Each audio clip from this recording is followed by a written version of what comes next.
నోరుంది కదా అని విపక్షాలు ఇష్టం వచ్చినట్టు మాట్లాడాయి. ప్రశ్నించడం మా హక్కు అని పవన్ కళ్యాణ్ వంటి ప్యాకేజీ నేతలు జగన్ పాలనపై, వ్యవస్థ పనితీరుపై అర్థం పర్థం లేని ఆరోపణలు చేశారు. సేవగా భావించి ప్రజలకు చేదోడు వాదోడుగా ఉన్న వాలంటీర్లను సంఘ విద్రోహ శక్తులుగా చిత్రీకరించే ప్రయత్నాలు చేశారు పచ్చ నేతలు, పచ్చ మీడియా. అయితే ఈ ఆరోపణలు, విమర్శలకు వెనుకంజ వేయని జగన్ సర్కార్ మరింత దూకుడుగా ప్రజలకు చేరువైంది. ఎన్టీఆర్ జిల్లాలో అమలవుతున్న సంక్షేమ ఫలాలపై జనం మాట ఏంటో ఇప్పుడు చూద్దాం.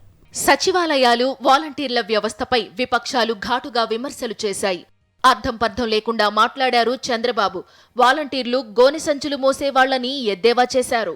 పవన్ కళ్యాణ్ అయితే ఏకంగా వాలంటీర్లను సంఘ విద్రోహ శక్తులతో పోల్చారు. కానీ జనం మాత్రం వారి సేవలను ఎప్పుడూ గుర్తు చేసుకుంటూనే ఉంటారు. జగన్ ఈ వ్యవస్థను తీసుకురాకపోతే మా పరిస్థితి ఎలా ఉండేదో మాటల్లో చెప్పలేమంటున్నారు వృద్ధులు, వికలాంగులు. మరి అటు వరకు తిరిగిన మున్సిపల్ ఆఫీస్కు చుట్టూ తిప్పించుకునేవాళ్ళు, చెప్పులు అరిగిన పెన్షన్ కూడా రాలేదండి. ఇప్పుడు 3000 ఇస్తున్నారు, ఆల్ ఇండియా ద్వారా 6 తెచ్చిస్తున్నారు మాకు పెన్షన్.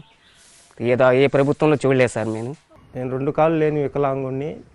గత ప్రభుత్వం నాకు తెలుగుదేశం గవర్నమెంట్లో పెన్షన్ డబ్బుల కోసం చాలా ఇబ్బంది పడ్డామండి.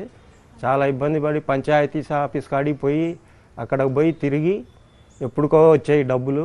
ఇప్పుడు ఈ జగన్ గారు గవర్నమెంట్ వచ్చాక, జగన్ గారు వాలంటరీ వ్యవస్థ వచ్చిన తర్వాత మాకు ఇంటికి తీసుకొచ్చి తెల్లారక ముందే తలుపు తట్టి తెల్లారక ముందే తీసుకొచ్చి పెన్షన్ ఇస్తున్నారండి. కోటా సరుకుల కోసం వెళ్ళి అక్కడికి వెళ్ళి మేము చాలా ఇబ్బంది పడేవాళ్ళం. ఒక్కొక్క రోజు సరిగ్గా మాకు సరుకులు రేషన్ అందేది కాదు. మళ్ళీ టైం చూసుకొని మళ్ళీ వెళ్ళాల్సి వచ్చేది. మళ్ళీ అక్కడ ఆ రోజు కుదరపోతే మళ్ళీ వేరే రోజు వెళ్ళి మళ్ళీ ఇబ్బంది పడేవాళ్ళం. ఒక రోజు కేటాయించాల్సి వచ్చేది. మేము పని చేసుకోవడానికి కూడా మాకు చాలా ఇబ్బందిగా ఉండేదండి. చంద్రబాబు పాలనలో ప్రభుత్వాసుపత్రులకు వెళ్లలేక, కార్పొరేట్ వైద్యం చేయించుకోలేక నానా ఇబ్బందులు పడ్డామని గుర్తు చేసుకున్నారు రోగులు. ఇప్పుడు జగన్ పాలనలో మంచి వైద్యంతో పాటు ఉచితంగా మందులు, పెన్షన్ కూడా అందుకుంటూ జీవనం సాగిస్తున్నామంటున్నారు. డబ్బులు ఇంటికి తెచ్చిస్తున్నారు. 5 బాగా జరుగుతుంది. ఇటుకు పోయే పని లేదు.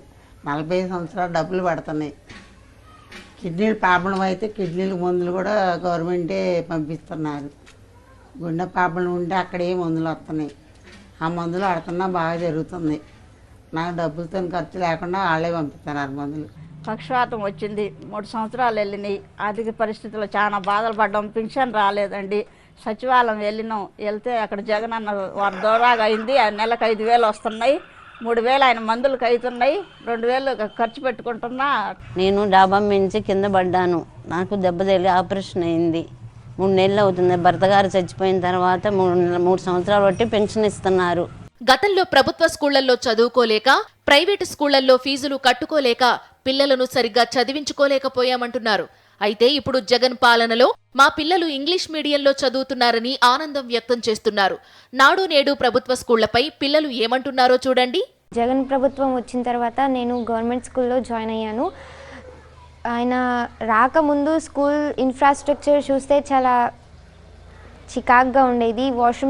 వాష్రూమ్స్లో మాకు వాటర్ కూడా వచ్చేవి కావు.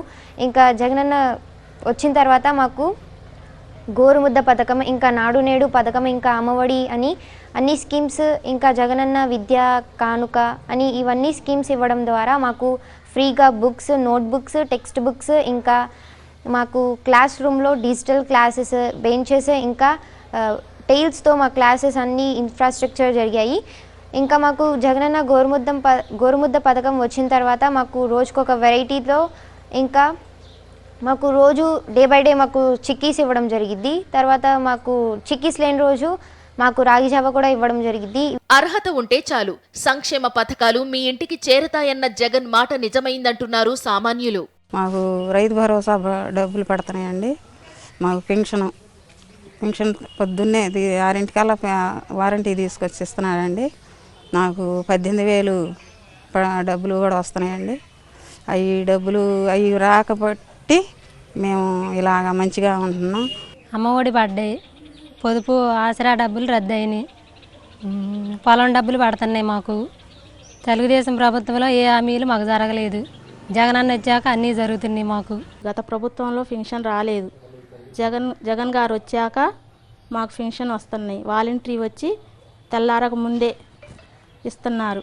నాకు చేయూత డబ్బులు వస్తున్నాయి. 18,500 వస్తున్నాయి. మేము కూరగాయల వ్యాపారం పెట్టుకొని ఇప్పుడు హ్యాపీగా ఉంటున్నాం. పేదరికానికి చదువు లేకపోవడం ఓ కారణమైతే సరైన ఉపాధి లేకపోవడం మరో కారణం. ఈ రెండింటినీ పేదలకు అందుబాటులోకి తెస్తే జీవన ప్రమాణాలు మారతాయన్న జగన్ ఆలోచనకు సంక్షేమ పథకాలు తోడు కావడంతో ఇప్పుడీ సామాన్యులంతా నాణ్యమైన జీవితం అందుకునే దిశగా అడుగులు వేస్తున్నారు.